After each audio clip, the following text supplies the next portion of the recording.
I think that Doctor Strange is a fantastic comic book character. I love his appearances in all of the Marvel comics. He always has something interesting to bring to the table. It's never a dull moment. And I also loved his movies. Yes, even Multiversity of Madness. I know a lot of people weren't the biggest fans of it, but I think that they maybe just hyped it up a little bit too much and it just didn't meet their expectations. But anyway, speaking all things Doctor Strange, I recently got to read this lovely omnibus by Jason Aaron and Chris Bachalo. And welcome back, my fellow comic book friends, and I want to talk to you about it today as spoiler-free as possible. So let's kick it.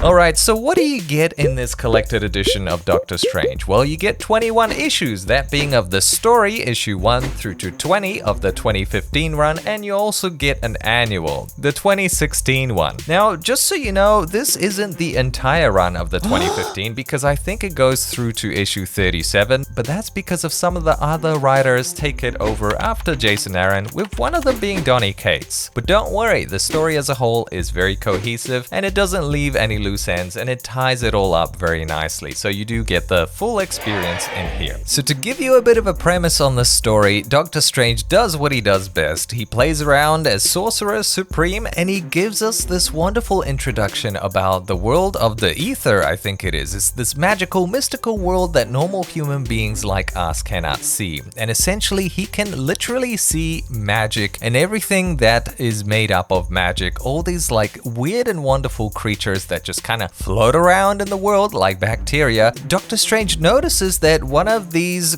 critters, or like leeches, manages to attach themselves to a human being, and he's like, whoa, hold on, this is a bit odd. So he does what he does best and he surgically removes it as the sorcerer surgeon that he is. Because of that, this kind of brings up a little bit of a red flag in his mind that something really isn't right here with magic. Something's going down. And at the same time, he meets this character called Zelma Stanton that comes to his house with a bit of a problem. She takes off her beanie and she shows that she's got like this mind maggot stuck on her head, and he thought, whoa, okay, this is a little bit strange. He helps to remove that thing and he gets this realization, yeah, that something is really going wrong here with the magic realm. Now at the same time, we have this antagonist called the Imperator, who's part of the Empirical. Yeah, I know the word's a little bit strange, but just go with it. So essentially it's like an army of robots, and this one guy who's like this super duper scientist, we'll call him Super Science Dude, the Imperator, he's leading the charge of these epic machines, this epic technology throughout the universe, throughout different dimensions, throughout everywhere, and he's taking down all things magic. We're talking about every single Sorcerer Supreme, we're talking about wizards, magicians, you name it, Harry Potter, everybody's a target. Now as the Imperator is cruising through the universe, creating a path of destruction,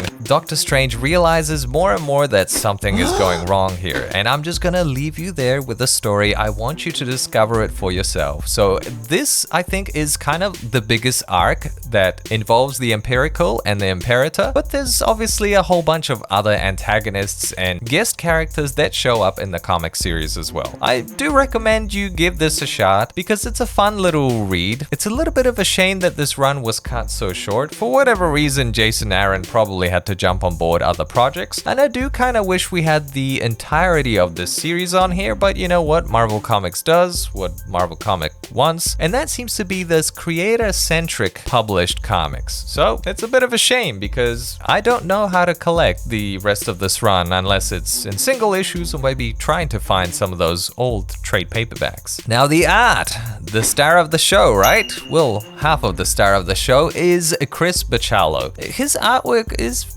interesting. It is definitely in the realm of strange because it is just so detailed. It is like so much to take in. It's overwhelming, and I know it's not for everybody, but you cannot deny that this is some very impressive artwork. This guy's got some mad skill and probably some mad patience to boot as well. The artwork is definitely a lot, but it's fun. It really takes your eyes on a wonderful adventure throughout the pages, and sometimes you just really get lost in it. For the most part, art, it does an excellent job and it fits into what Jason Aaron is trying to get across. Like the weirdness, the strangeness that is Doctor Strange is just beautifully depicted in here. Now, throughout the short but sweet 20 issues, it manages to do a lot. The story takes you to some really bizarre places, like across the different realms, into the dream realm, across the galaxy. Like it's a lot. I think one of the other things that Jason Aaron does well is giving us a little bit of a backstory of the Imperator and getting us to understand where that conviction stems from. And I think that's just fantastic. It really enriches the story. Oh, and just so you know, the Empirical and the Imperator have their first appearance in this story. And you know what? It's very reminiscent of the God Butcher from the Jason Aaron Thor run, because they're going across the universe destroying all things magic, kind of like the God Butcher was going across the universe destroying all things gods. I see what you did there, Jason Aaron. You really didn't even try to conceal this at all. And it's nice that he took his inspiration from Thor into here, but I just kind of wish that the antagonist had just that little bit more originality. But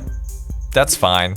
It's cool. The story still works. It's still a great fun run. Jason Aaron does an exceptional job with making sure that the story flows along very nicely. He throws in some excellent characters in here, including our beloved Wong. And even the new appearance of Zelma Stanton is quite welcome here. He has a great deal of love and passion for writing characters, and it really shows. Character development, I feel like it's his strength. This is why his comic books are so enjoyable to read, because they have that great deal of depth that us comic book readers are looking for all the time. So who is this omnibus for? Well, I think if you're a newbie of Doctor Strange, it's fine just to jump in and have a great time. But these are my thoughts on this little omnibus, and I do recommend it to you collectors out there or lovers of Doctor Strange. And if you have read it, then let me know in the comments below. I think I'll leave it just there, and thank you so much for taking the time to watch this video. If you enjoyed it, hit it with a like. If you hated it, hit it with a dislike, and I will hit you up with some more comic book content soon.